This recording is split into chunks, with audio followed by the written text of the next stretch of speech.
Hi, welcome to Sam's Maths Lectures. Today I'm going to be sitting the 2023 Physics Admissions Test for the University of Oxford in sort of a way that you can follow along and see how I approach and solve these questions. Things to note, we've got sort of 2 hours to do this and take G equals to 10. Okay, let's get started. What speed does a bull elephant have to move at to have the same kinetic energy as a cyclist moving at 30 kilometers an hour? So a half MEV squared equals a half MCVC squared. Now the halves cancel. ME is about 49 times this, so VE squared is going to have to be VC squared over 49, right? That's MC over ME. V is going to be VC over 7. 30 over 7 is going to be a bit more than 4C. Seed packet contains 100 seeds. When planted, 75 will become plants, but only a third will have flowers. So 25 will have flowers. 1/5 will produce fruit. That's 5. Right, 25, a third, and then a fifth. Two black holes orbit each other and emit gravitational waves arising from the periodic nature of the orbit. The orbital separation is about 10 kilometers. The relative speeds are close to the speed of light. Gravitational waves travel at the speed of light. Which of the following would best describe the frequency of the emitted radiation? So, from the periodic nature of the orbit, so I think it's safe to assume that the frequency of the radiation is equal to the frequency of the orbit. Orbital separation is 10 kilometers, which means that this length is 10, which means that the radius is 5 kilometers. Frequency of the orbit is 1 over the time of the orbit. So 1 over the time of the orbit will be the speed of the orbit, which we're told is about c, over the circumference. So 10 pi kilometers. That's not... okay, we just want sort of order of magnitude. So c is 2 times 10 to the 8 meters per second. So this is about, 3 times 10 to the 5 kilometers per second. This is about 3 times 10 roughly, and so 10 to the 4 hertz. Okay.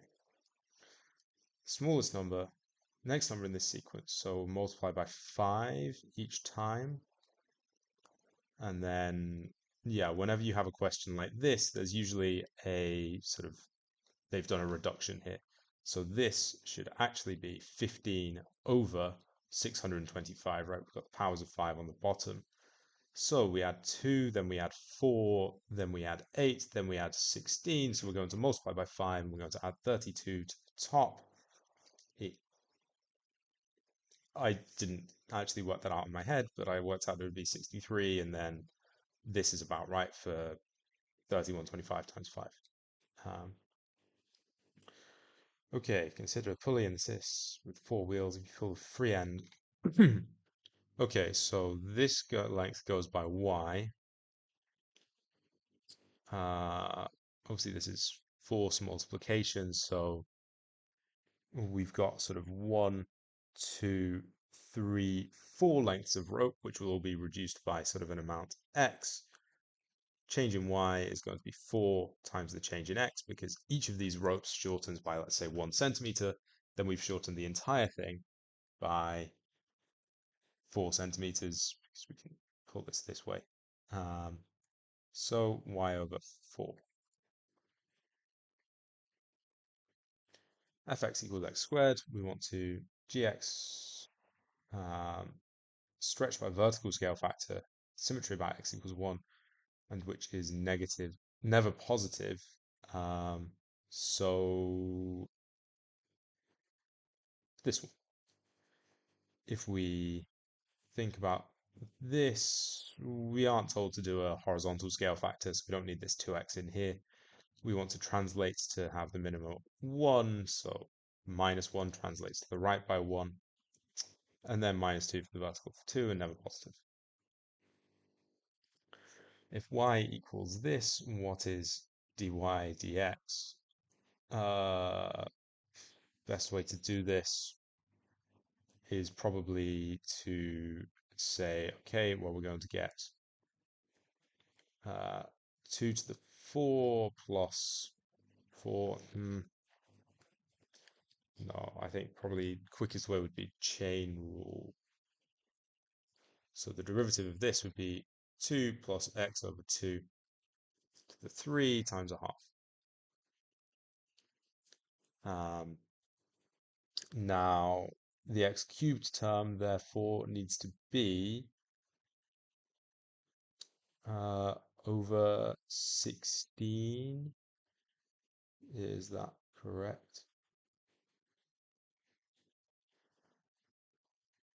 Times 4. Sorry. So differentiate this, we get 4, this thing cubed times a half, obviously from the derivative of x over 2. So we're going to have an x over 4 for our cubic term. That's this. We don't need to look at the rest. We know the x cubed term, and therefore we're done. We could have also said, well, the last term here is going to be x to the 4 over 16, which differentiates to x cubed over 4, as I said. And again, only one of these functions, oh, two of them have that. So then we have to check the next one.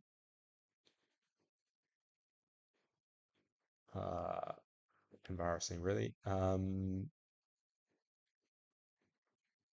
Is there an easy way to work this out? Maybe I'm thinking A instead.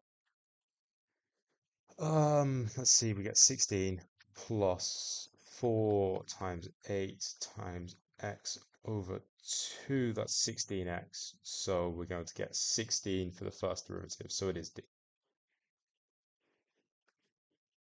Plus plus obviously x4 over 16. So the derivative will start with 16 plus plus x cubed over 4.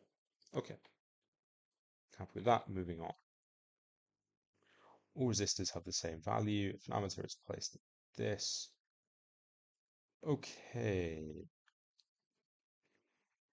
So we've got a current I through here.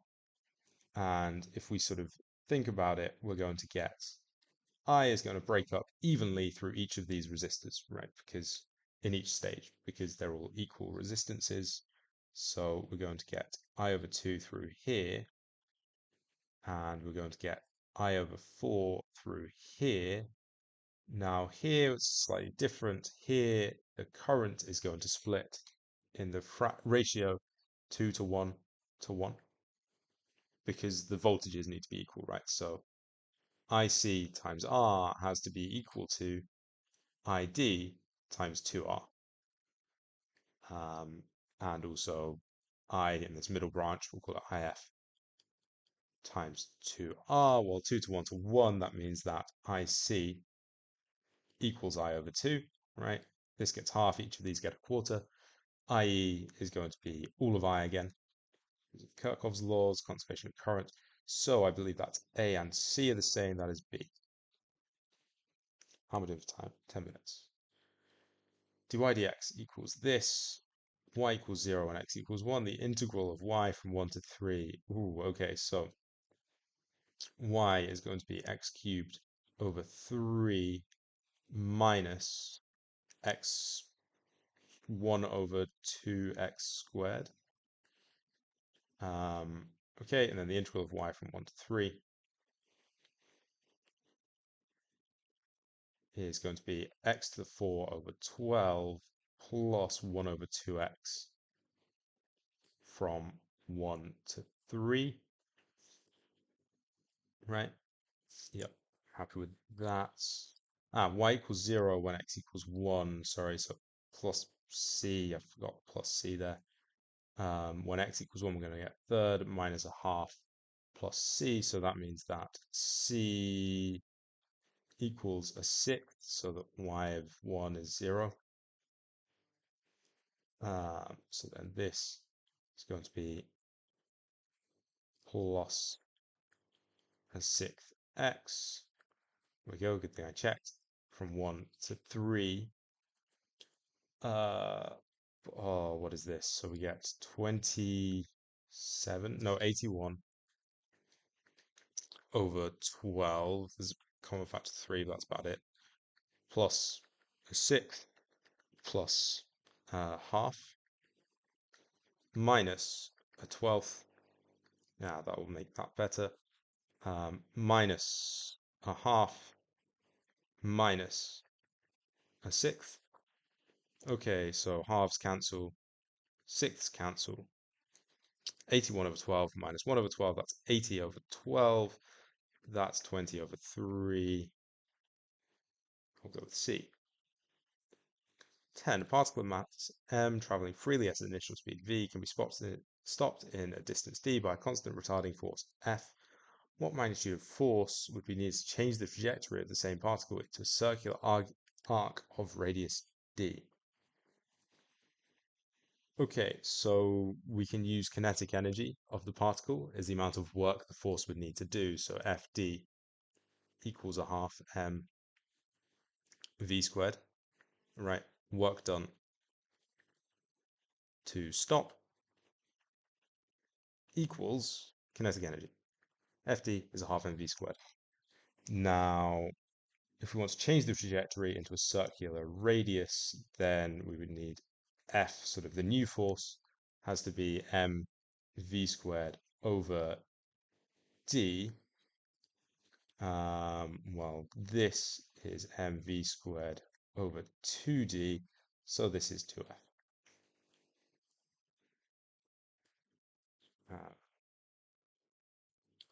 What is the integer such that this is 140? Okay, so I would break this down into 3 times the sum from n equals 1 to m of 1, plus 2 times the sum from n equals 1 to m of n, and then I would say, well, this is therefore 3m, plus this sum is a half n plus 1, so we get times 2, cancels the half, m plus 1, so that's m plus 4 equals 140, and then you can immediately spot that the integer factors of 140 related by this are going to be 10 times 14, so m is 10.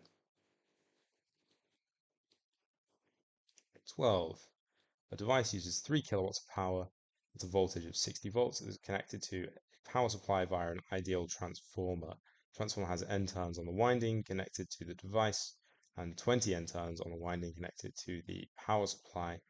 What current flows in the winding connected to the power supply? Okay, so we've got a step up transformer, right? The induced magnetic fields are the same, therefore, this is my fault. I should have checked what the way around is because I always forget the equation for which ratio stays constant across a transformer.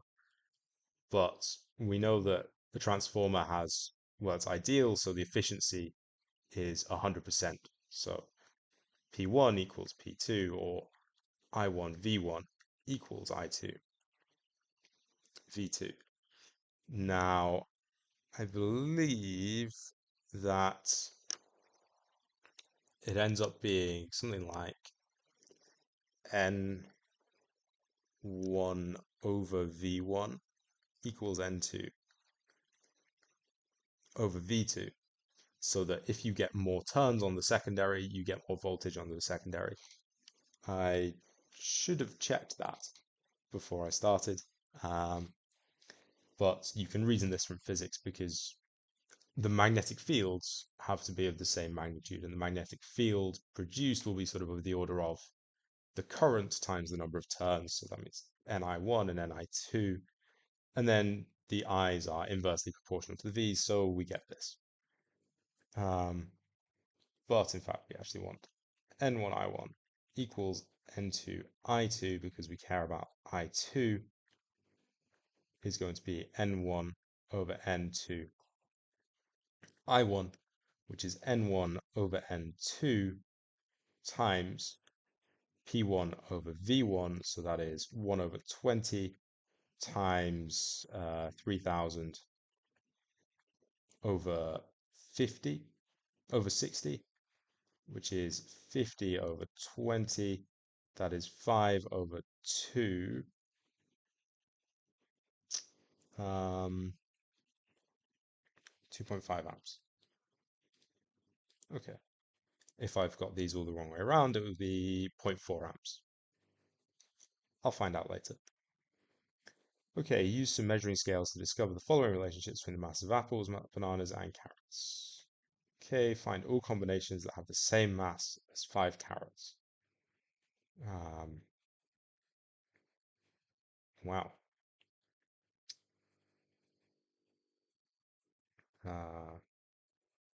So, so an easier way to work this out.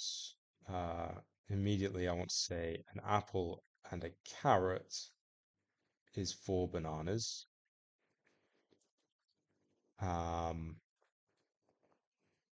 What cancellations can I make here? 1 carrot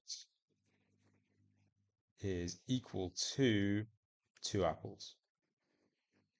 Right, just by cancelling out each thing. So MC equals 2MA, but then we're told that MA plus MC, which is therefore 3MA, is 4 bananas. 3 apples is 4 bananas.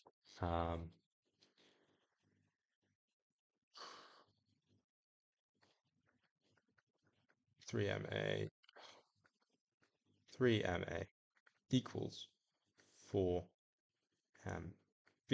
Okay, so we want 5MC, which is the same as 15MA.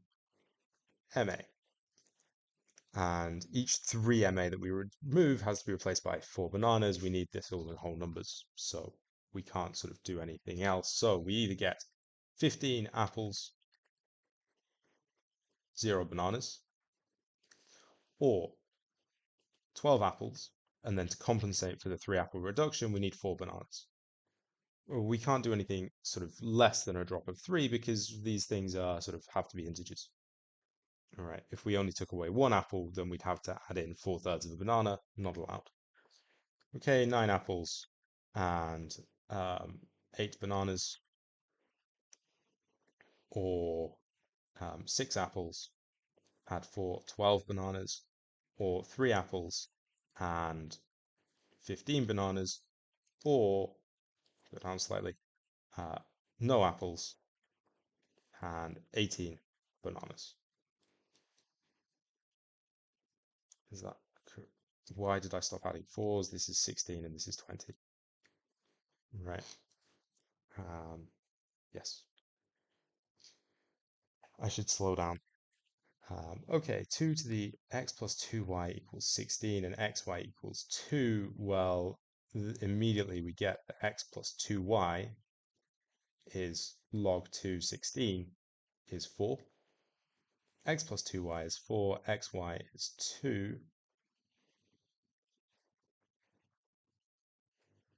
4xy equals 2, so we can say that y equals 2 over x. X plus 4 over x equals 4. X squared, bringing this round, we're multiplying through by x, minus 4x plus 4 equals, well, this is x minus 2 squared equals 0. So x equals 2 and y equals 1. Well, let's just check. Obviously, xy equals 2. X plus 2y equals 4. Yeah, that's fine. Ball of mass m sits in equilibrium on top of a set of 3 identical springs with spring constant k, as in the diagram. Stiff and the ball is light. Down at least 90%. Stored energy is transferred to the ball. How high will the ball go above its point of release? Okay, so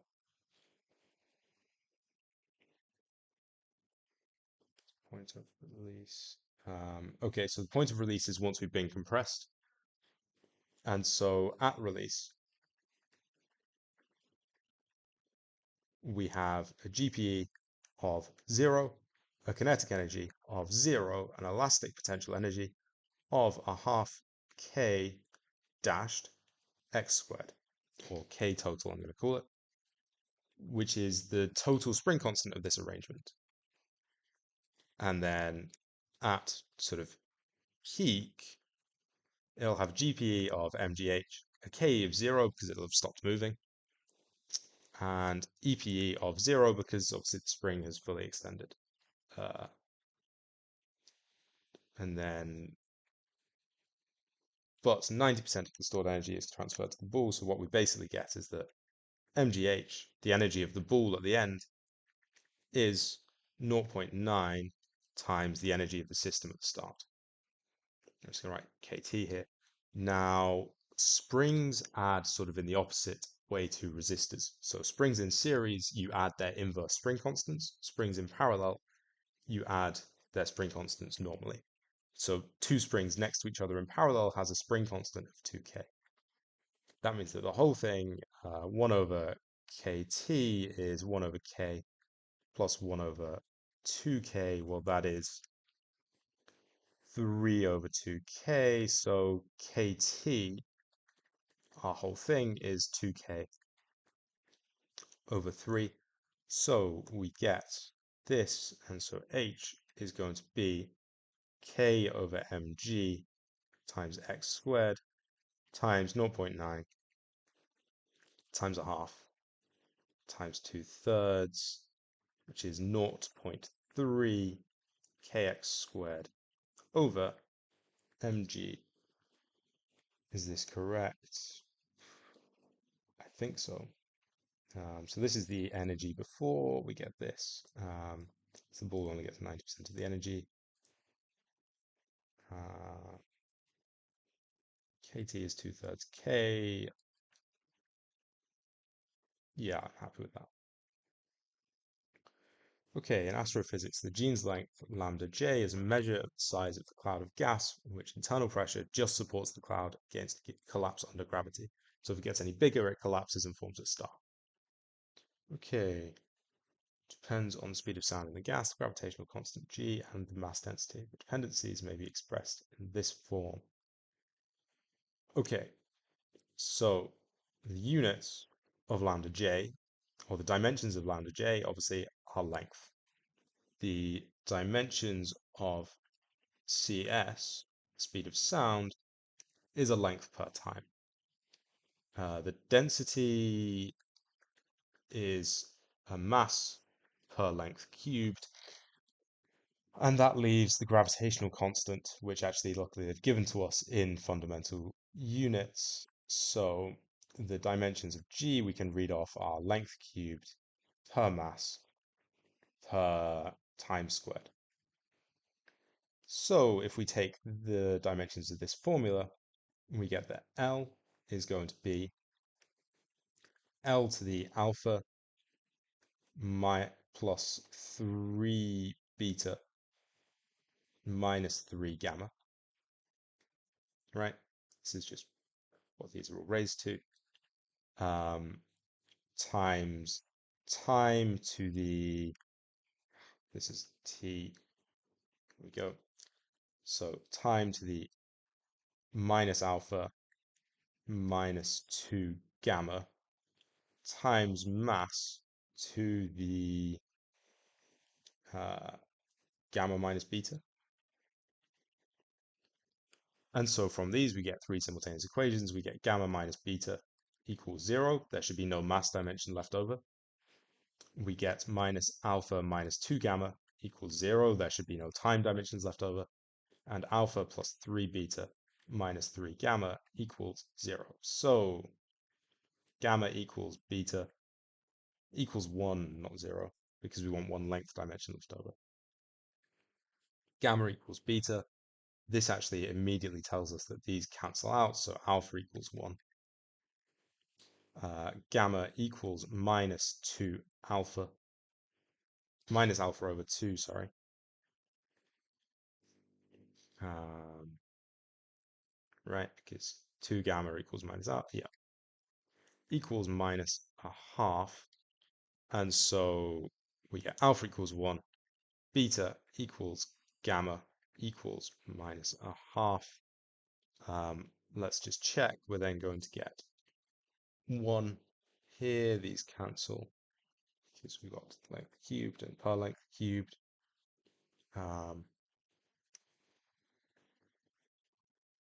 Masses cancel because we've got a mass, we've got a per mass.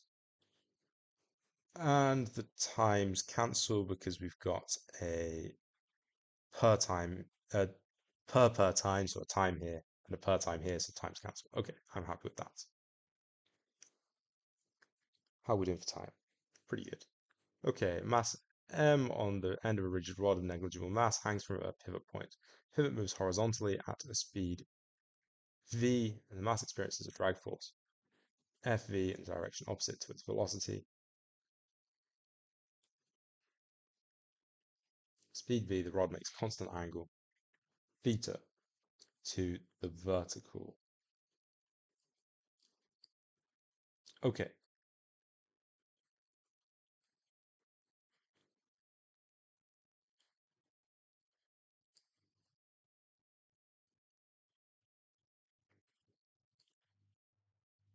okay, so we've got this sort of semi-equilibrium where there's no rotation going along.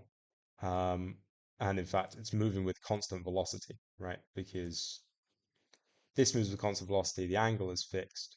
Um, and so everything moves with constant velocity.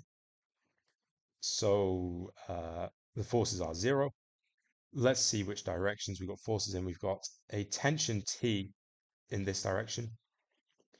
We've got Fv of drag in this direction, and we've got mg in this direction. So vertically, we have that. T, if we resolve this into components, this would be T cos theta. The way I think about this is if theta closes, then we get all of T would be vertical. T cos theta equals mg, or T is mg over cos theta. Horizontally, we get T sine theta equals f of v. So f of v is T sine theta equals mg tan theta. Um,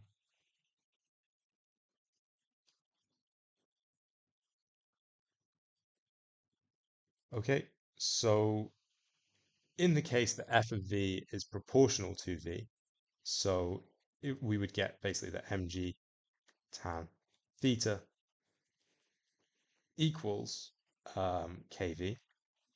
This is part B. Or theta is arctan of kv over mg. What does this look like? Well, arctan starts at 0, positive, and then asymptotes towards pi over 2,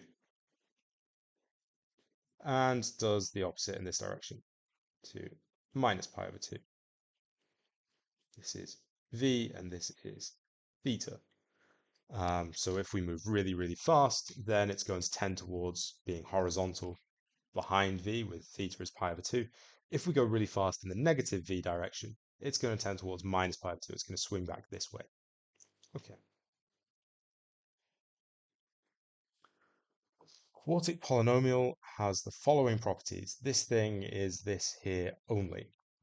Okay, so immediately that tells us that a quartic polynomial, so its derivative will be a cubic, its second derivative will be a quadratic with these two roots, x1 and x2.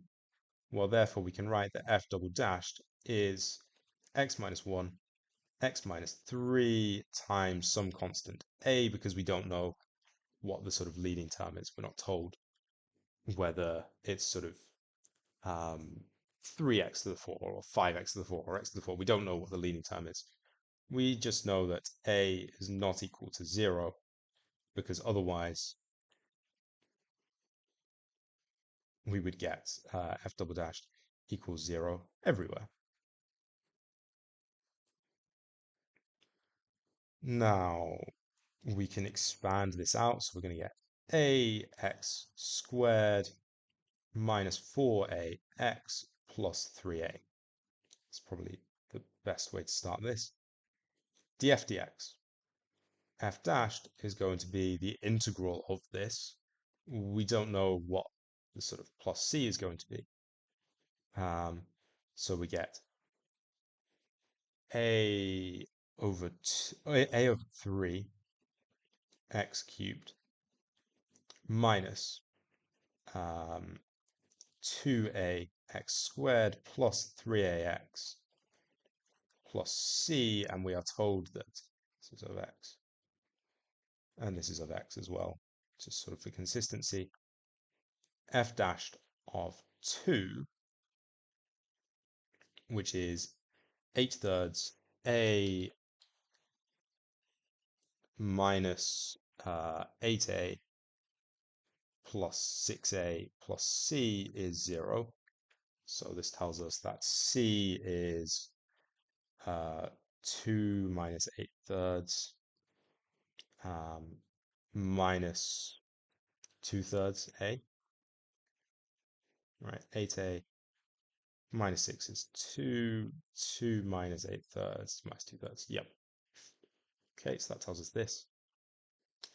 We can then say that f of x, integrating again, we get a over 12 x to the 4 minus 2a over 3 x squared, x cubed, plus 3a over 2x.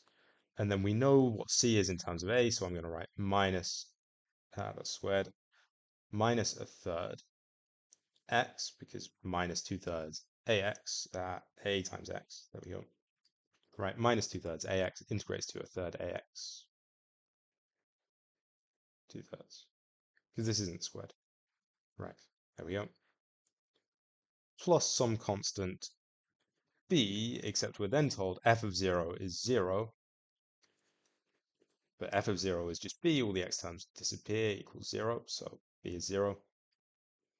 And so then we are told finally that f of 1, which is going to be a over 12 minus 2a over 3 plus 3a over 2 minus 2a over 3 needs to be equal to 3. Well, if we put this all into a over 12s, we get 1 minus 8 plus 18 minus another 8.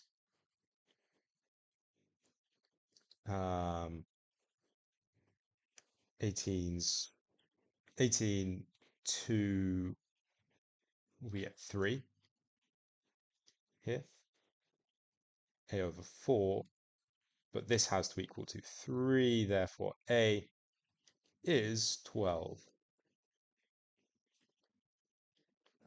which means that a over 12 is 1.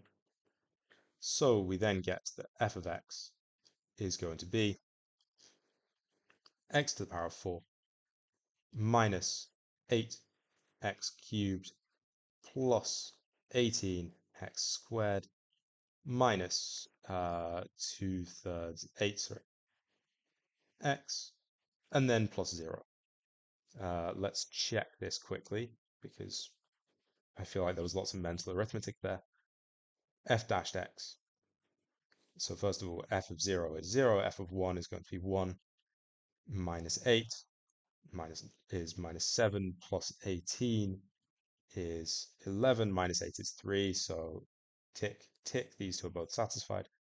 F dashed is 4x cubed minus 24x squared plus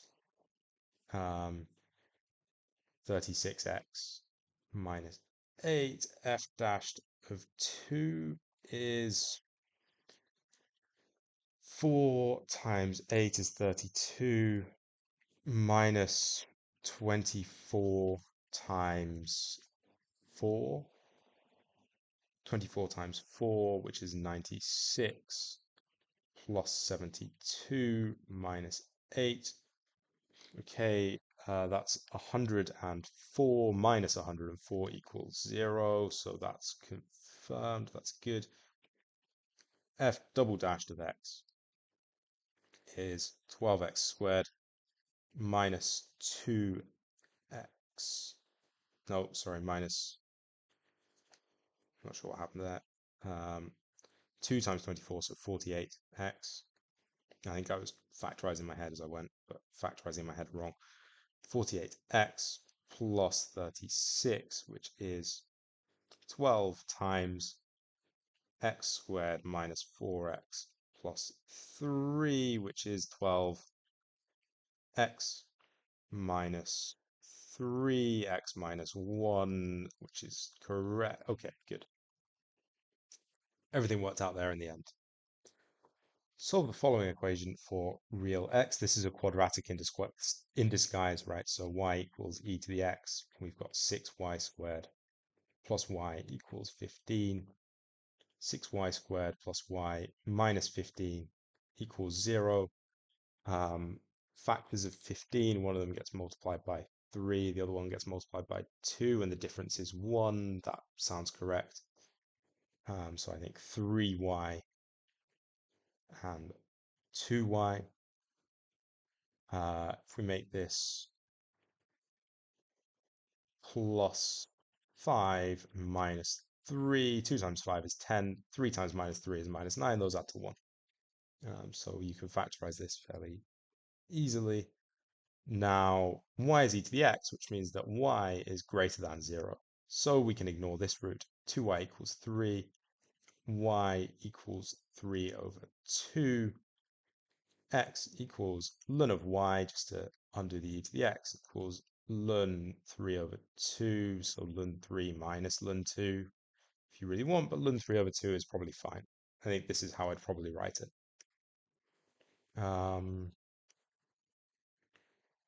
Yeah, y equals e to the x, 6y squared plus y. Yes, I'm happy with this. A diver 5 meters up to the surface of the sea looks up. They see a circle of light directly above them, where they can see what is on the surface. But outside of this circle, they only see a reflection of under the water.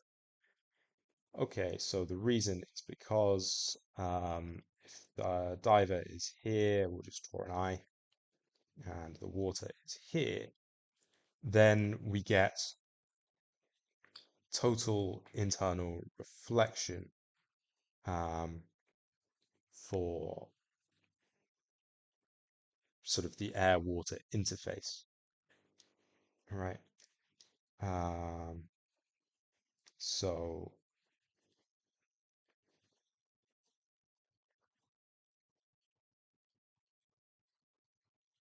oh,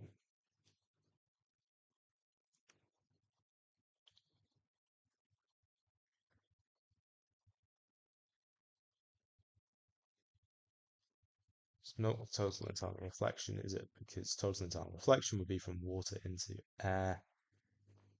I really don't like optics.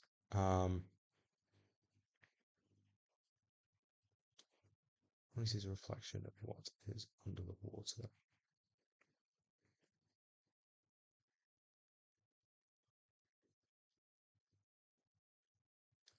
Ah, okay. So the idea is that the sort of angles that we can get are sort of variable here. So we can get different sort of light rays. We can have a light ray that comes sort of down like this from an angle like this, whereas an angle more like this would go straight to vertical, right? We've got general, we've got air, water. This is a terrible diagram, but theta W theta A. So n1 sine theta 1 equals n2 sine theta 2, or na sine theta A, equals n water sine theta water. Na is 1, so sine theta A over 1.33 equals sine theta water. Now, that actually restricts what these angles can be, because we therefore get that sine of theta A is between 0 and 1. Particular x less than or equal to 1, less than or equal to 0. Therefore, 0 is less than or equal to sine of theta water is less than or equal to 1 over 1.33, which approximately, this is 4/3, so it's approximately 3/4. Now, what this means is that 0 is less than or equal to theta w is less than or equal to sine of, or arcsine, 1 over 1.33, which is approximately arcsine of 3/4. Because if you think about it, we've got sort of, if light comes over here, light coming from this point, let's say, would have to travel like this to get to him. But to travel at such an extreme angle, it would sort of have to come from here or below here. Let's change color so this is more illustrative. Light sort of enters nearly perpendicular to the water. It can only refract so much, right? We have a limit. It's almost like the opposite of total internal reflection here, where there's a maximum angle of refraction of arcsine 1 over 1.33. Okay, and so then what we can say is that, well, at this point, we've got this radius r. This angle here is 1.3, I'm going to call it theta c.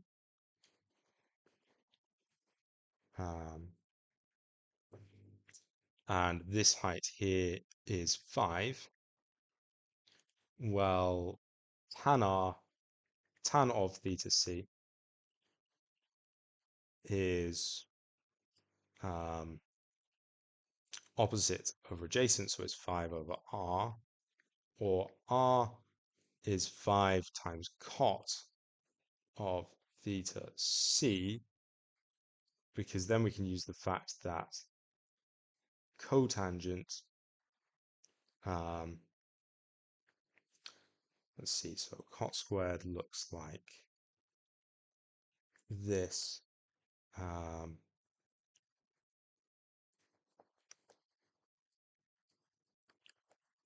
What's the trig identity I want to use? I want to use cot squared theta plus 1. That's cos squared over sine squared plus 1.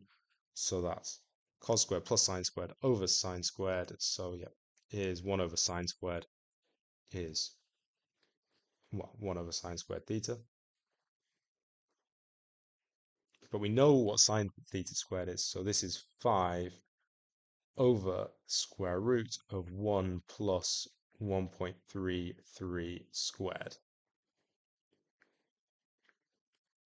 Can we simplify that? Potentially, if we sort of say 1 over 1.33 squared.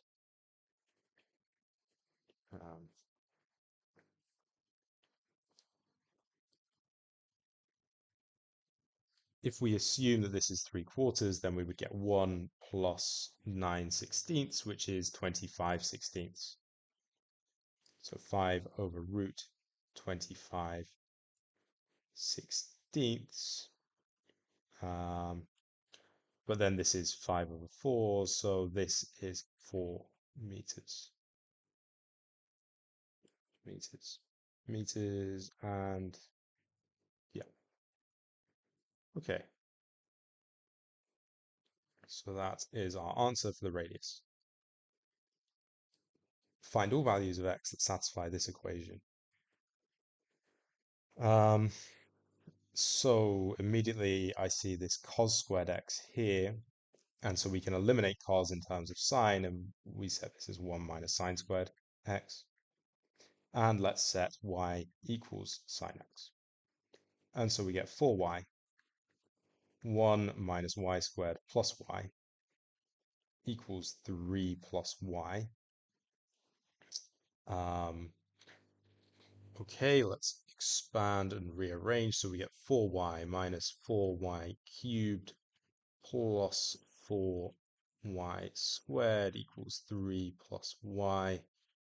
Move everything to this side. 4y cubed minus 4y squared plus 5. Nope, sorry, minus 3y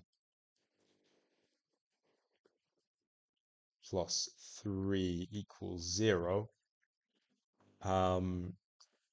One way to check for roots of a cubic is that um, if all of the coefficients add to 0, then 1 is a root, right? If we put 1 in here, we're going to get 4 minus 3 plus 3. So y equals 1 is one root.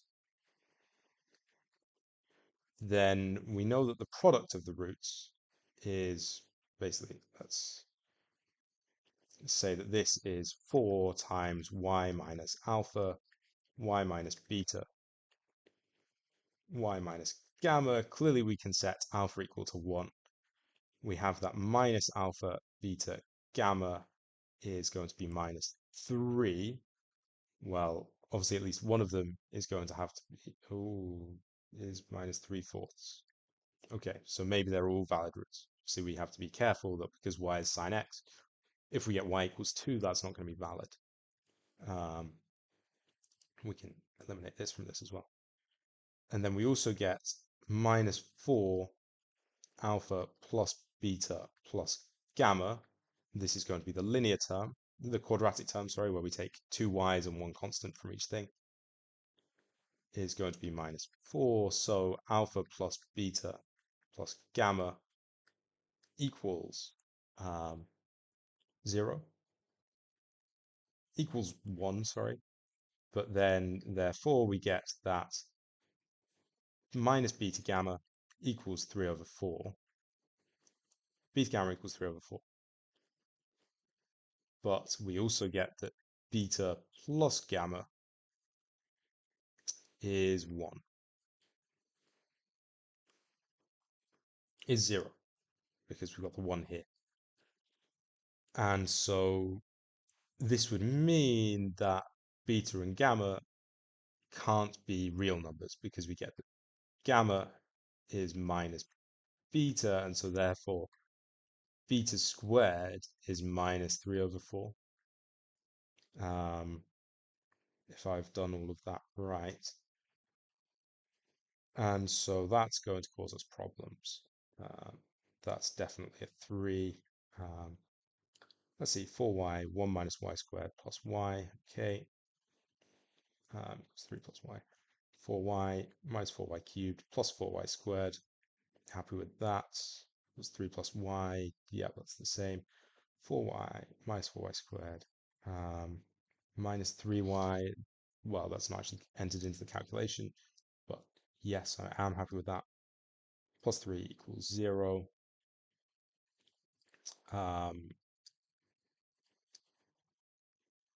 Yeah, because this equation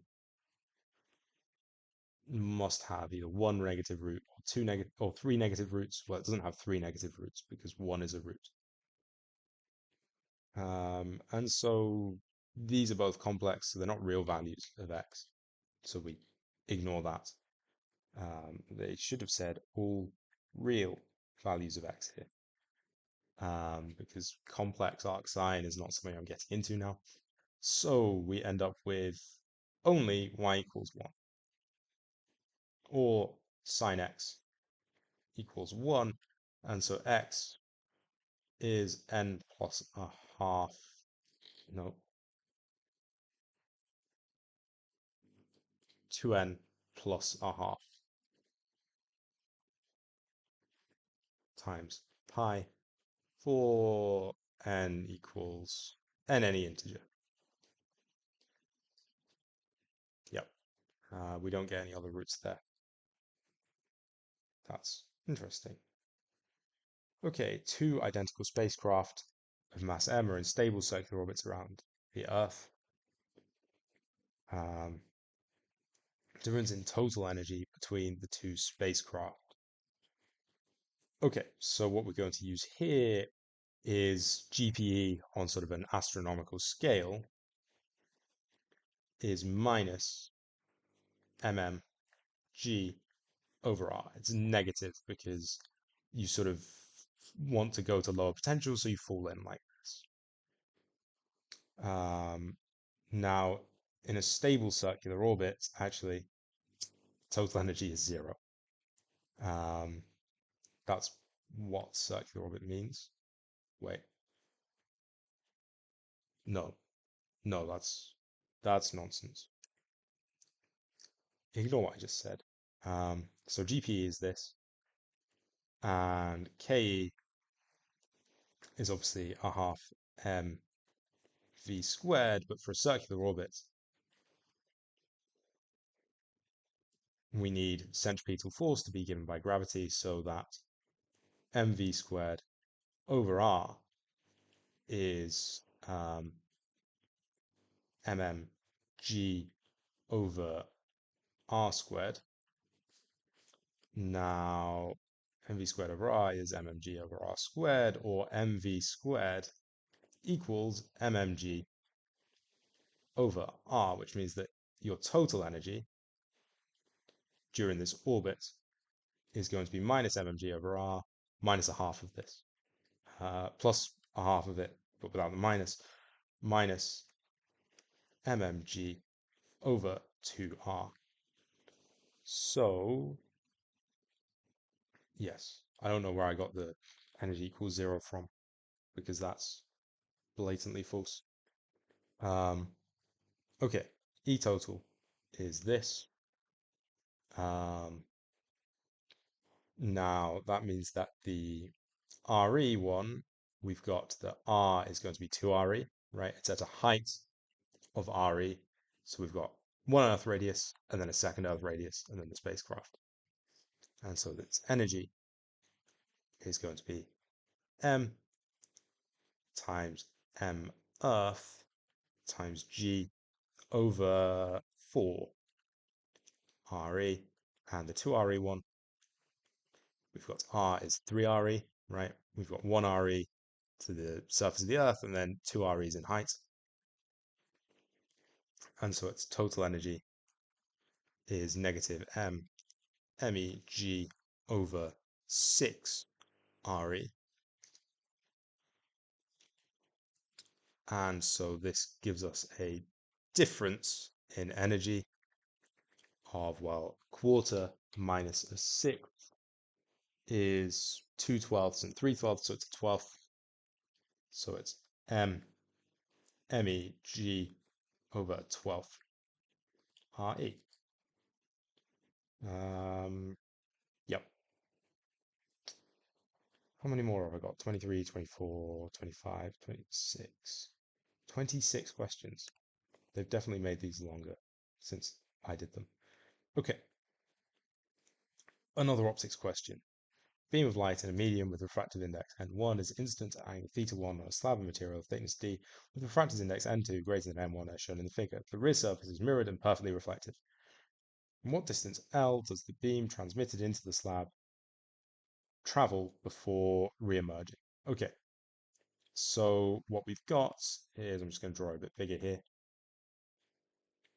It enters at θ1,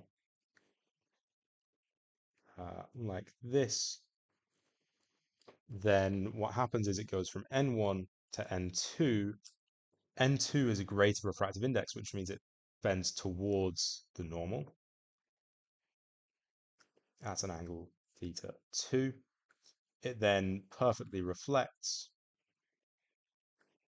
so that this is θ2, this is θ2, and this is θ2. And then obviously it's going to leave at theta 1 again, where these are all the same.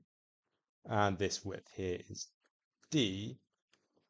Now we can find this length here, this sort of travel. Okay, so L is sort of this plus this. Maybe that's not visible. L is this plus this.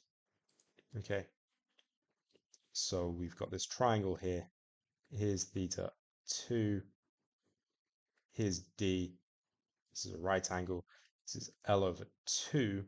So d equals L over 2 sine theta 2.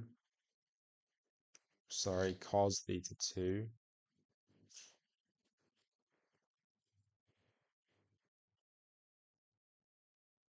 So L is 2d over cos theta 2, which is 2d over square root of 1 minus sine squared theta 2. And that is 2d over the square root of 1 minus n1 sine theta 1 equals n2 sine theta 2. So sine theta 2 is n1 over n2 sine theta 1. So we get n1 over n2 squared sine squared theta 1.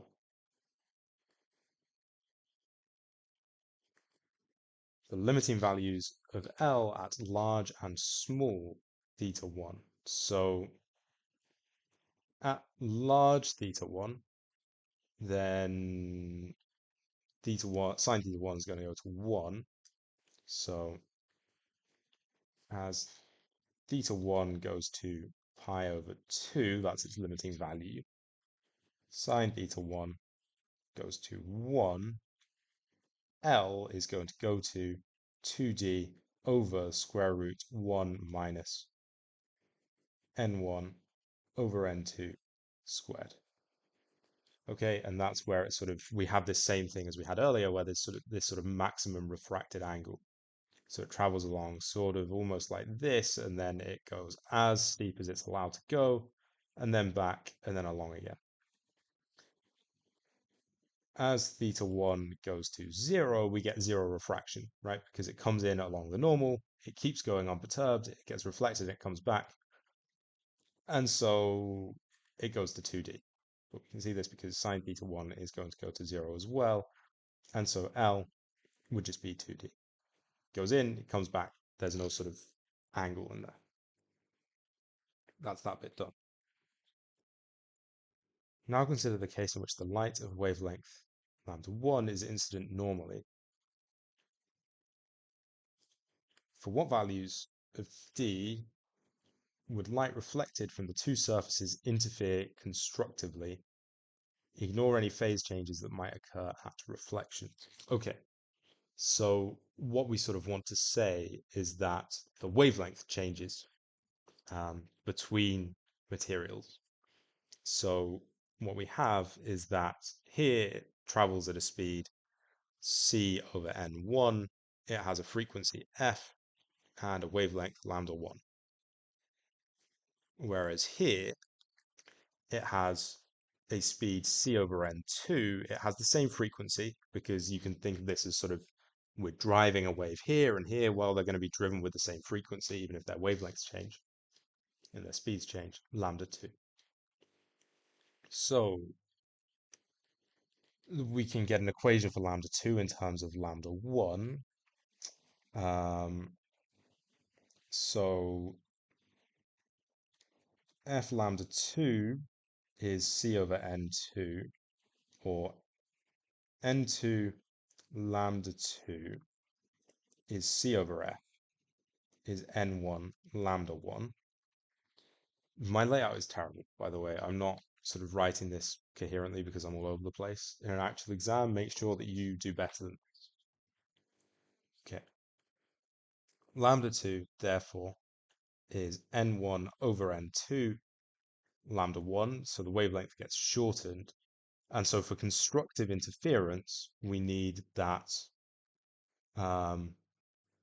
basically the path difference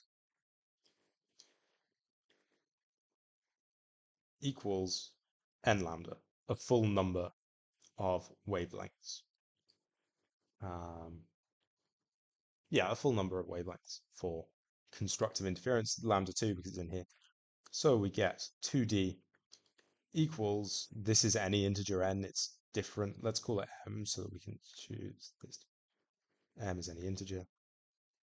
So 2d equals m times n1 over n2 lambda 1, or d equals mn1 lambda 1 over 2n2 for m equals, well, it has to be a positive integer, and it can't be 0 because then we get d equals 0, which kind of trivializes it.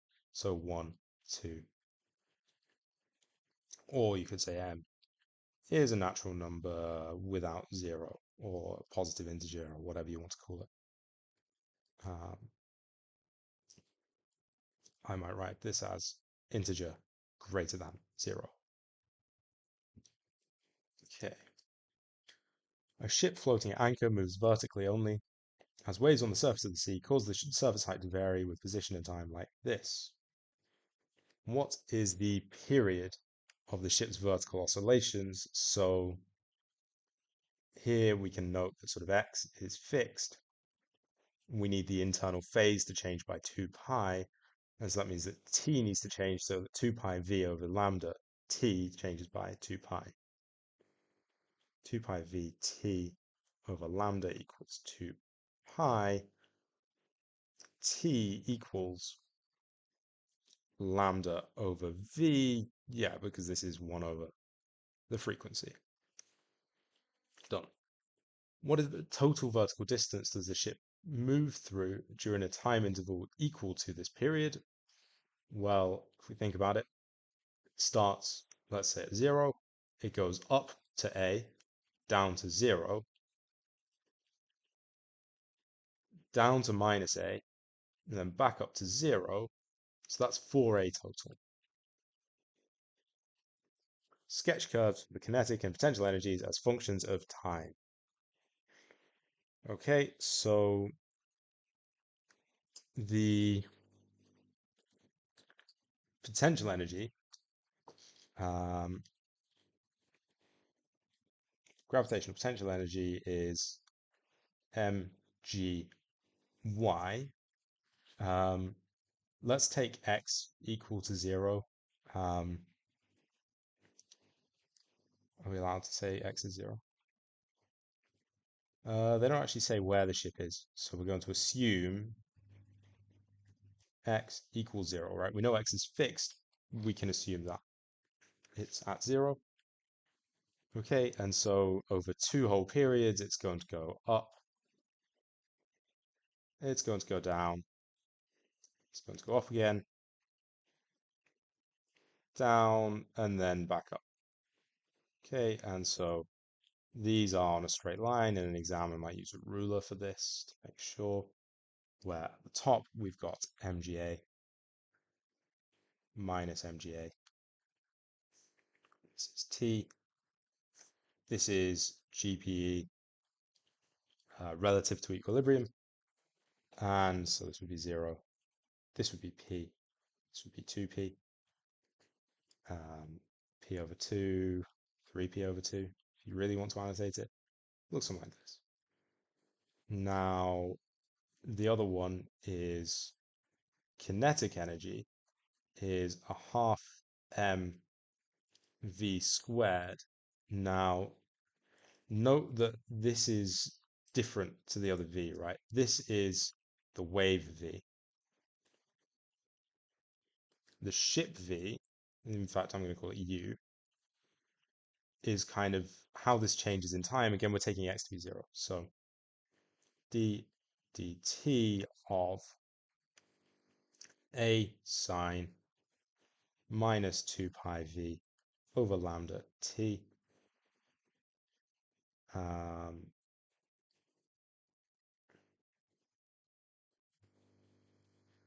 draw my curve the wrong way around because obviously as t increases, this is sine of minus t. So let's just change this. I mean, this one doesn't really matter, but down to minus a. Okay. And that, sorry, like this with this at 0. So we're going to instead go like this,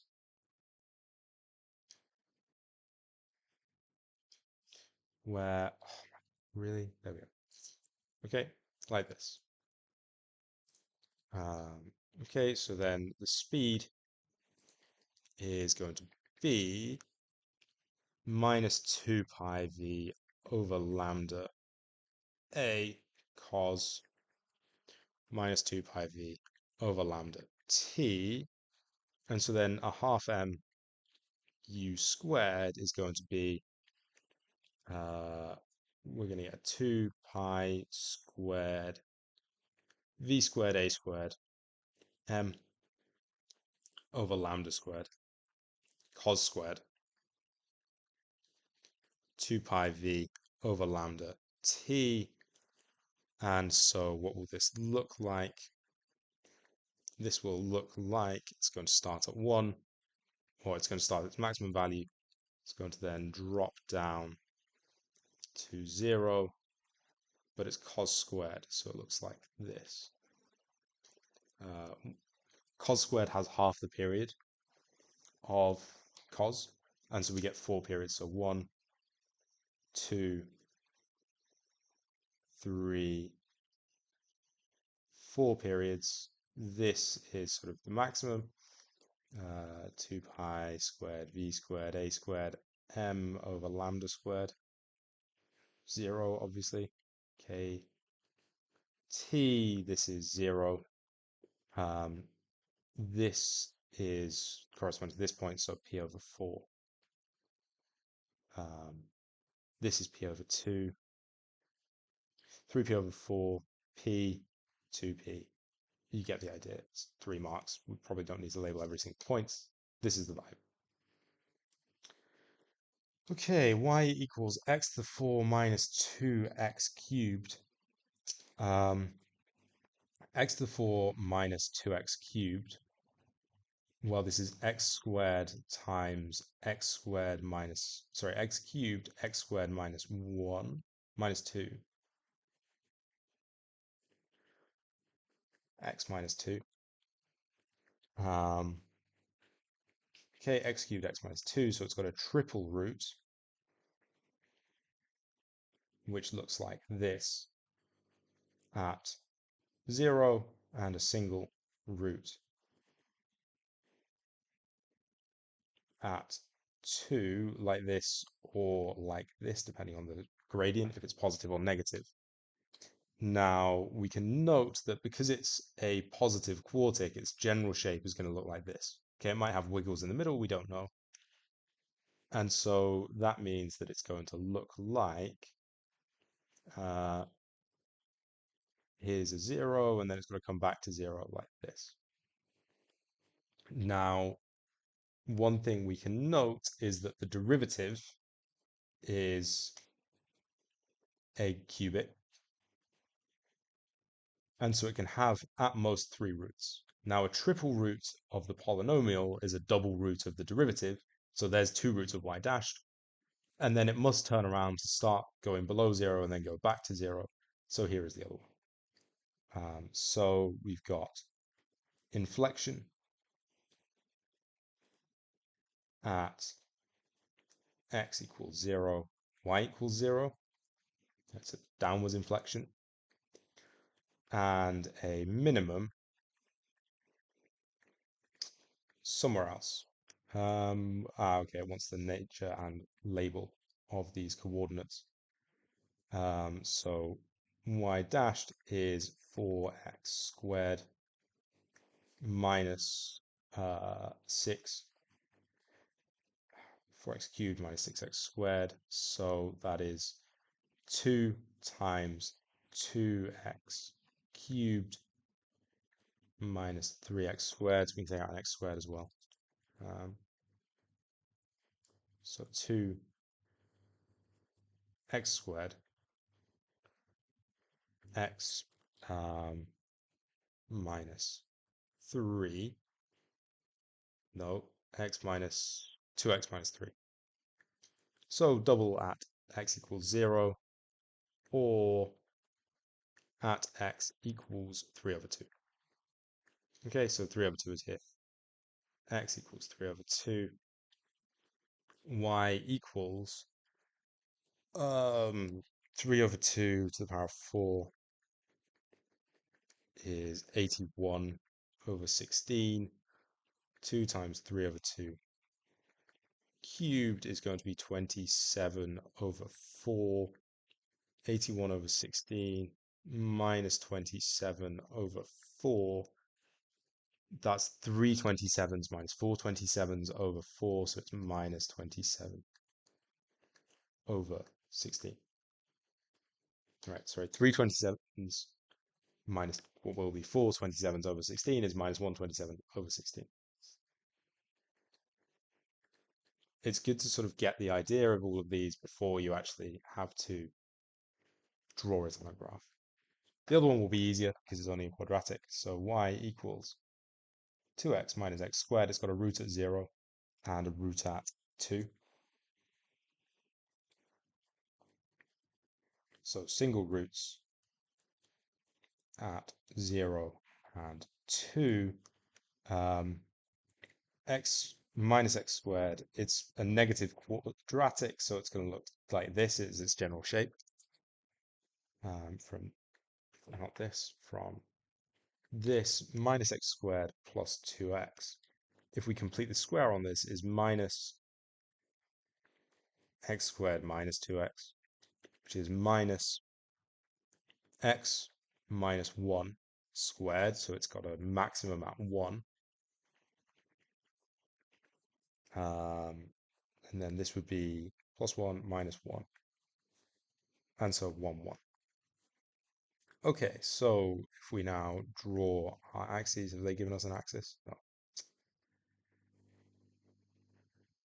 So the quartic is going to go through 0. It's going to come down from positive infinity. It's got an inflection at 0. And then it goes down to 3 over 2. And then up through 2 and 0. So this is 2, 0 for both. This point here is 3 over 2, negative 27/16.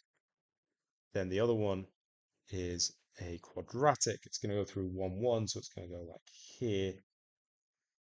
And it's going to look like this.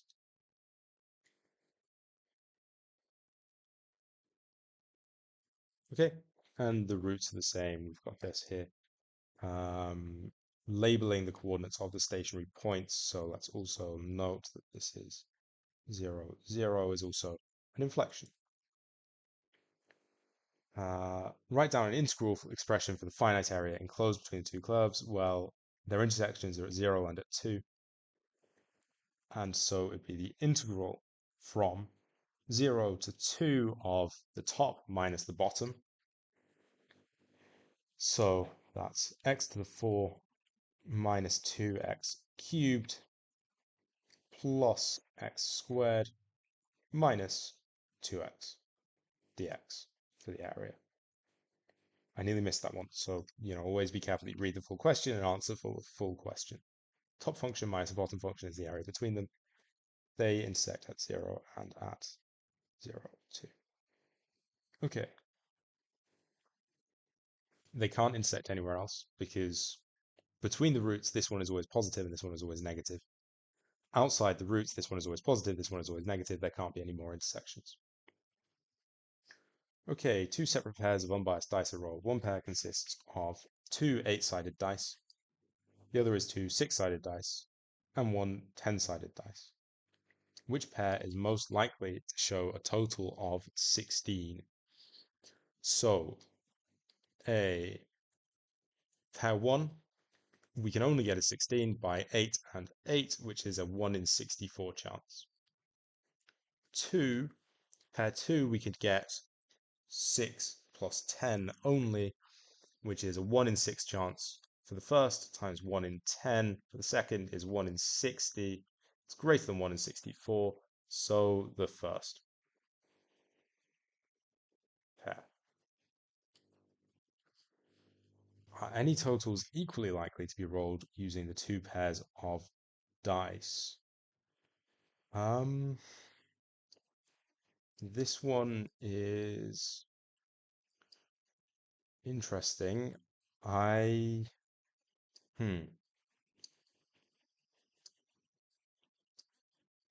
My guess would be yes, but can I prove that? Um,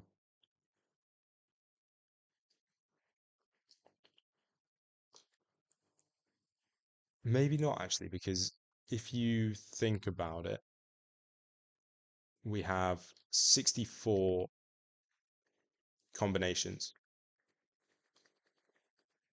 for top and 60 for the bottom, or for second.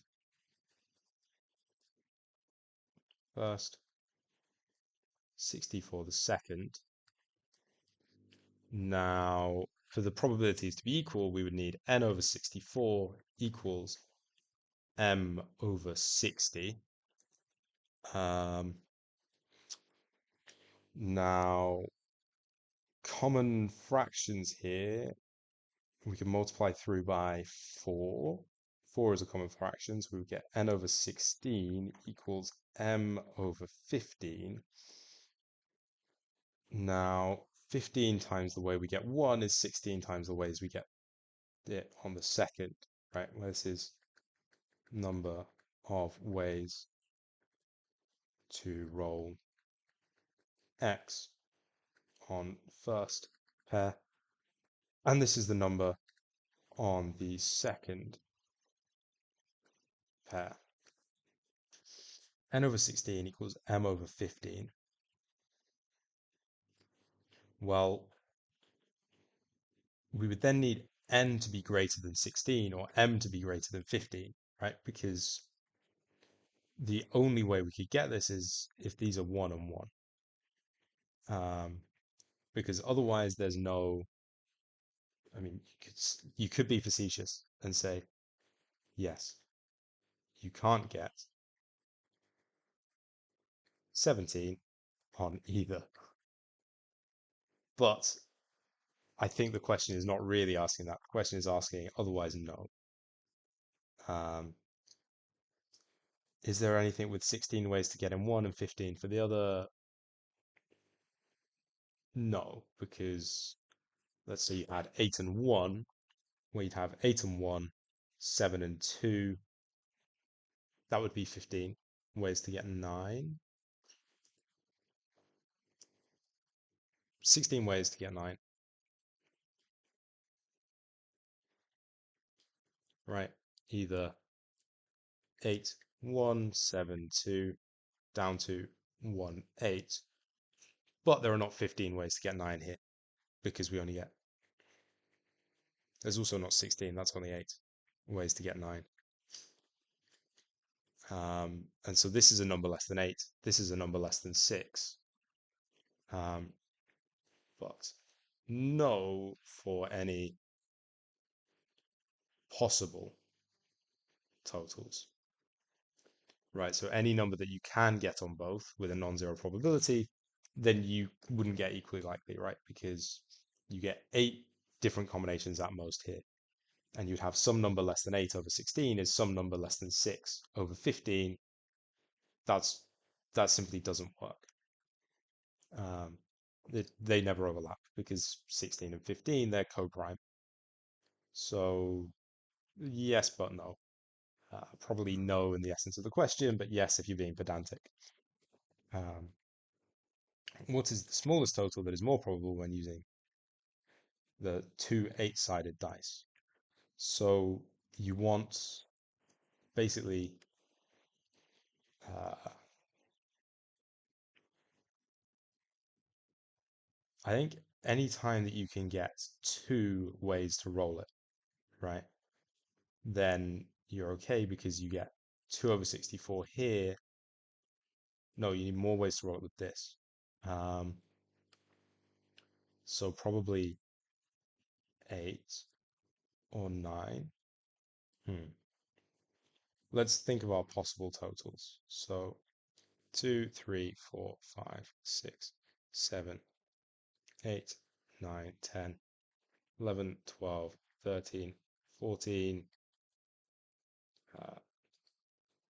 15, and 16. How many ways can we get this? With the first pair, 8 and 8 is, well, 1 and 1. 1 and 2, 2 and 1. 3 for this, because we get 1, 3, 3, 1, 2, 2. Here we get 4, right? Because 1, 2, 3, or 4 for the first dice. And the same for here.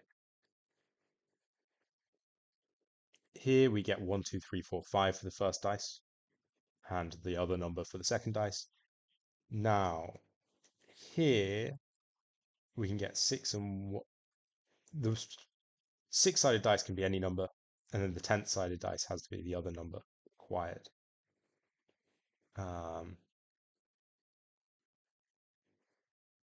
Yeah. So 6 outcomes, 6 outcomes. Now 8, there are fewer because the 6-sided dice can be anything. No. Yes. We only get 6 ways that you can get 8 with a 6 and a 10 because it depends on what the 6-sided dice is, and then for each of those, there's one option on this. Whereas here we get 7 because the first dice can be any number from 1 to 7. And then the second number is whatever it needs to be. Now 7/64 and 6/60. Well, 7/64 and 1 over 10. Well, is this less than this? Yeah, this is greater than this because we get that 70 is greater than 64. So 7/64 is greater than a tenth. So 8. Which pair is more likely to give a total that is divisible by 3? I think we should continue with this pattern. So we have 8 possibilities on the first dice, and 0 and 6 on the second dice.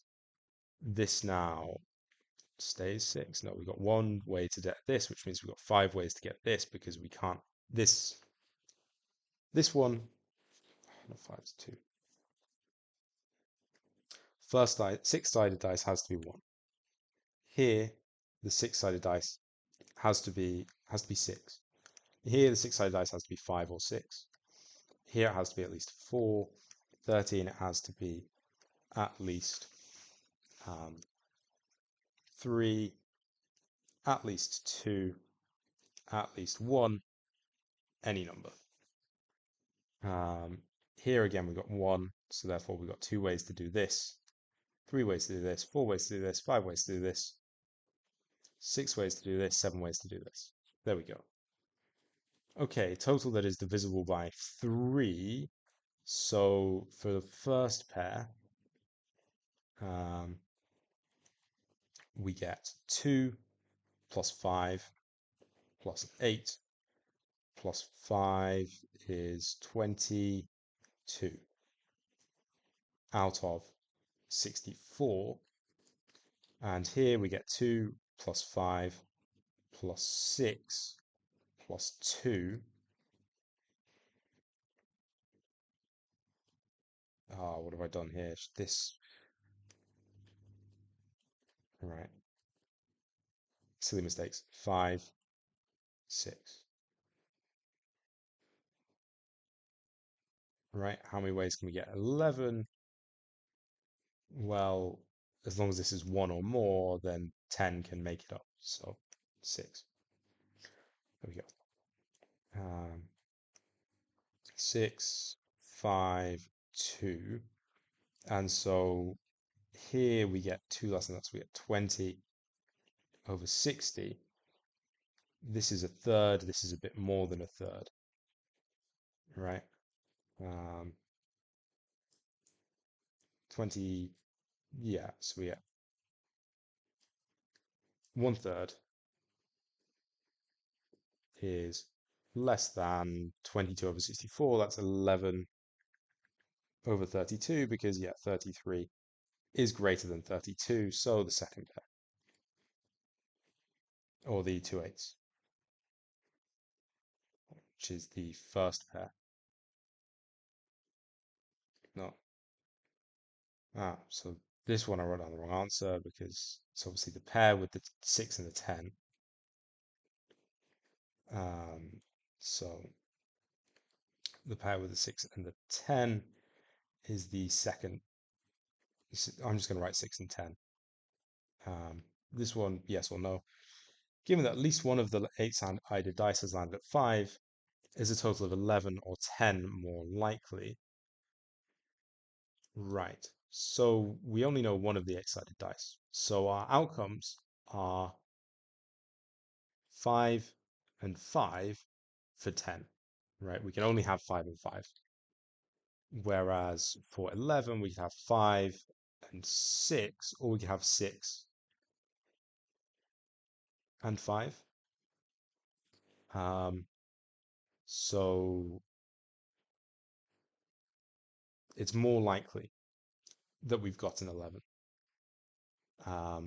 How to sort of explain this better in words? Probability that we get total is 11, given that 1 is 5. Well, probability of A given B,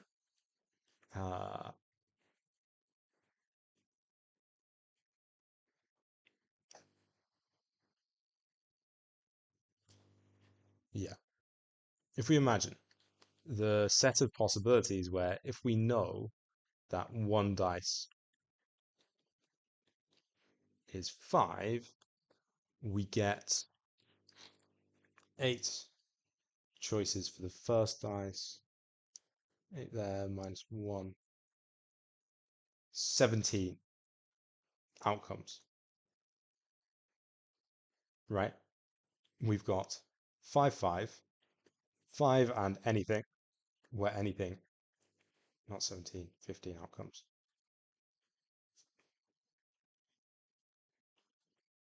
X is not 5, and X5. So 7 of these, 1 of these. 15 different outcomes will have at least one 5. Now, of those, 2 of them add to 11, but only one adds to 10. So 11 more likely. We've got probability that the total is 11, given that number of 5s is greater than or equal to 1, is 2 out of 15, whereas the probability that the sum is 10, given that the number of 5s is greater than or equal to 1, is only 1 out of 15. Okay. And that's everything done. So I've got about half an hour left. I think I'm pretty happy with that speed. You maybe can be a bit slower than me. It's fine. I haven't checked through yet. I've done a bit of checking as we go. Yeah, do I really want to? Not particularly. I think I will check through and mark and talk about things in more detail where I want to in another video. So that is it for today. Let's stop the timer. Go back to the recording screen. Okay, it has been recorded. That's not all for nothing. That's good. Okay, I will see you next time. Bye. Hi, welcome back to Sounds Math Lectures. So today I'm going to go through and sort of mark and make some comments here and there on the paper which I did in the last video. So if you haven't watched that yet, maybe watch that first. Okay, so the first comment I have to make is that my layout was atrocious throughout this. I mean, partly because I'm working on a screen and with a pen that's, massive compared to a normal pen. And so my work is a lot sort of more spacious than normal, which means I'm not sort of laying things out normally on a page. But that's really just an excuse. Um, in a real exam, you should always make sure that it's nice and easy to follow. I mean, I'm always saying this to my students that if I can't easily follow your work, then I'm less likely to see what you've kind of done and whether you've done it right. And so I'm more likely to just sort of give you marks based on whether or not you end up with the correct answer somewhere. Um, but anyway, moving on. So I don't think I had anything to talk about for this question. It was pretty boring. Um, boring. Nothing here. Nothing here. Nothing for this one. Um, question 6, I didn't have anything. Didn't have anything for question 7. Question 8, this was the first thing I wanted to note that something that I didn't mention is that actually ID, therefore, is also equal to I over 4, which was the same as IB, but BD was not an option. So I got a correct answer and circled it. I didn't check that it was the only correct answer because it wasn't an option on there, so we don't really need to worry about it. Okay. Question 9. I don't think I had anything here to say. Question 10. Okay. I made a slight typo here. I've said that this is equal to this. Obviously, it's not because I've divided through by d. So why one note? Okay. So this is equal to f, obviously, and then f primed is 2f. 11, no comment. 12, yeah, I was correct that the transformer equation is this, or it's more commonly written n1 over n2 is v1 over v2. So, remember that. And then 13, I made a mistake here. You were probably shouting at the screen watching this. 5mc is 10 ma because 5 times 2 is 10 and not 15. And so these answers should actually be 10 apples and 0 bananas, or the same process as before, as we take away 3 apples, add 4 bananas each time. 10, 7, 0, 4, 4 apples and 8 bananas, or 1 apple and 12 bananas. There's no way to do this without any bananas because bananas and carrots are sort of, their weights don't go into each other perfectly. Okay, then question 14. This was fine, but sort of an important thing is to remember that you can always check these questions when you do them yourself using something like Desmos. So I put this into Desmos. Here we go. These are the two curves, and they do indeed intersect at 2, 1. Yeah, it's always worth putting things into Desmos to check when you're going through this on your own. It gives you an intuition for sort of what graphs look like and things as well, which is quite helpful. So I highly recommend sort of going through afterwards and just sort of looking at things with graphing calculators and looking at graphs, looking at numbers and so on. 15, again, I didn't have any comments really, but maybe elaborating on this, that for a set of springs, we have the sort of F equals kx. Well, if we've got two springs in parallel, then the total force that the springs provide is the sum of the two forces. We sort of get F1 plus F2. And we then get that the extensions of the two springs are in parallel, the extensions will be the same. And so we get K1 plus K2 times the same extension. This is the sort of total force. But then this needs to be KT times X. Well, therefore KT is that, and I've just realized something else I did wrong with my recording was I kept covering things with my head and the timer. So F equals Kx. Our total force is then the sum of our individual forces, which is the extension, which is the same for both of them, times the sum of their spring constants. So we get this, Kt is K1 plus K2.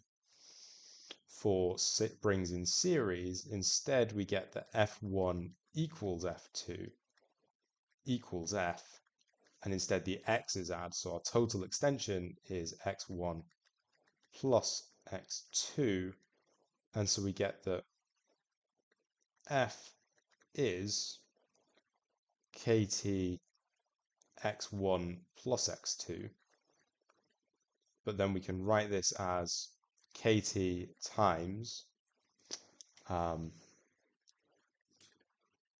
f over k1 plus f over k2.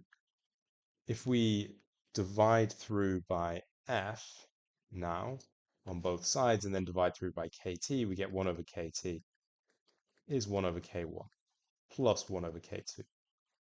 So that's where that comes from. 16, yep, this is dimensional analysis. And you can check this, you can Google it, and you find that the actual formula is that Jean's length is given by the speed of sound in the gas times the square root of pi over density times the gravitational constant. So dimensional analysis doesn't tell us anything about these dimensionless constants, such as the square root of pi, which is a bit less than 2. So we miss that out. But we get the general shape of this formula, and that's what the point really is. We can kind of guess this one, or it gives a difference of a factor of 2, so it's not too big a deal.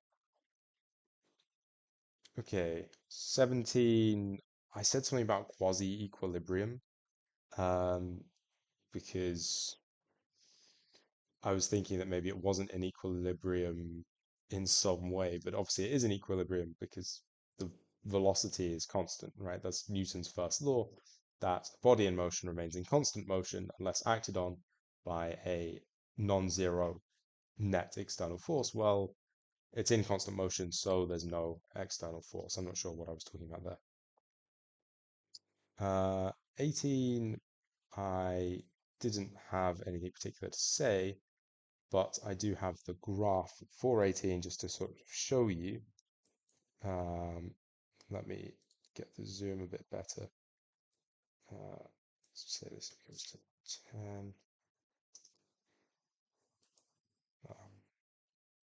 Let's make this go to 10. Okay, so these are the graphs of these functions. Are here. And you can see that they sort of go through all the required points. They have roots where they need to have roots. The green function is f of x. I thought I had labels, apparently not. The green function is f, the purple curve is f dashed, and the black curve is the second derivative. And that's all sort of as expected. Question 19, again, you can check this on Desmos. Here we have the function on the left. We have y equals 15, and we have x equals log of 3 over 2. And we see that they all meet at the same point. So that's good. 20, yep, obviously no total internal reflection, as I sort of said when I was in the question, because total internal reflection is for when light enters a less optically dense medium, it has the sort of possibility that it can't enter it due to total internal reflection. Yeah, that's it really here. And then 21, I made another mistake here. So I'd written out minus beta gamma equals minus 3 over 4. Now, what the problem was here was that minus beta gamma is, it should be beta gamma equals minus 3 over 4.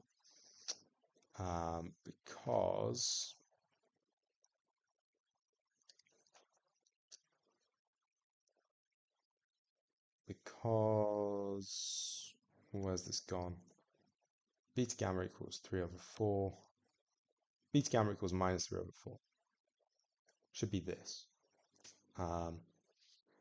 Sorry. Minus beta gamma equals 3 over 4.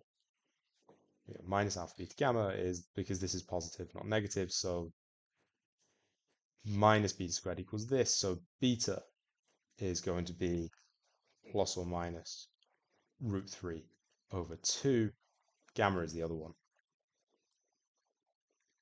And so this introduces several more roots.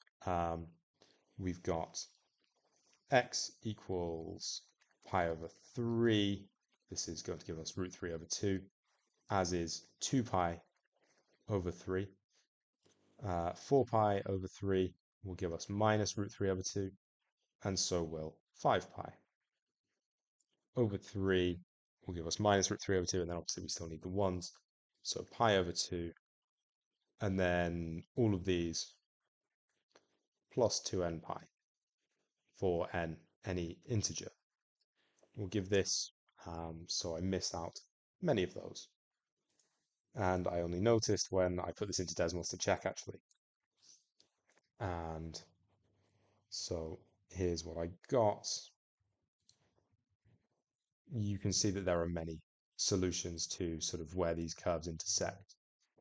And the red curve is the cubic that I solved wrong. So yeah, be careful with that. That's sort of why you always need to go back and check, because I was a bit suspicious about the fact that I'd only found one root, and I probably would have noticed if I'd stared at that a bit harder, hopefully. 22, I made a comment here about the energy being 0 in a circular orbit. This comes from orbital mechanics, where when you do orbital mechanics, you sort of have this radial energy, which is separate to the general energy and involves sort of how quickly it moves in and out in the orbit. And if that energy is 0, then you get a circular orbit. So that's where that came from. Then 23, I didn't have any comments. 24, I've made this assumption that x equals 0, x not equal to 0 just translates the graph, right? Your start point of your period will be slightly different, but the end point will also be slightly different. And so we sort of, whatever we lose from this side, we gain on this side. It's not a big deal. 25, my labeling could have been better. I sort of should have indicated that I was talking about this point here, and this point here, and this point here. Otherwise, it's not sort of got any issues. And if I go over to Desmos, there we go. If I go over to Desmos, these are the graphs.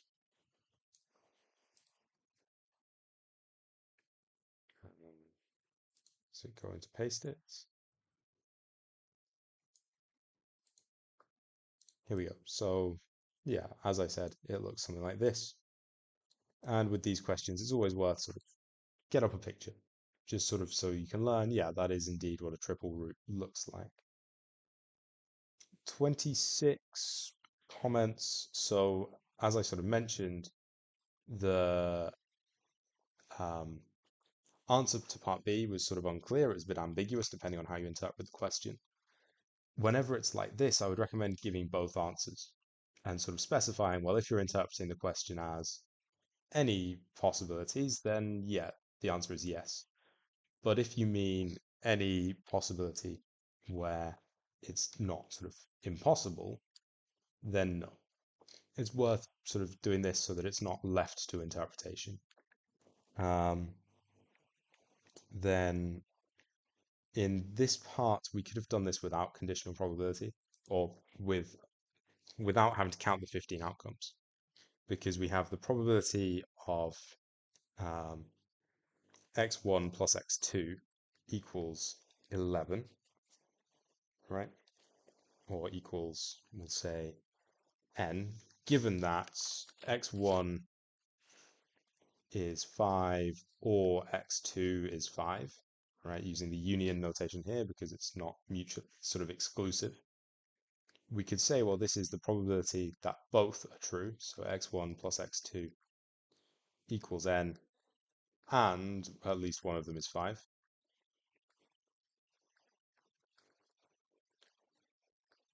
Divided by the probability that at least one of them is 5. Union x2 equals 5.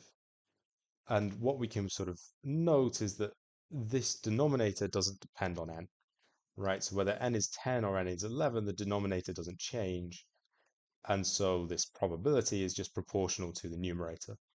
And so we just could have compared that there's two ways that you can have at least one 5 adding to 11, one way that you can have at least one 5 adding to 10, and so therefore 2 is bigger than 1.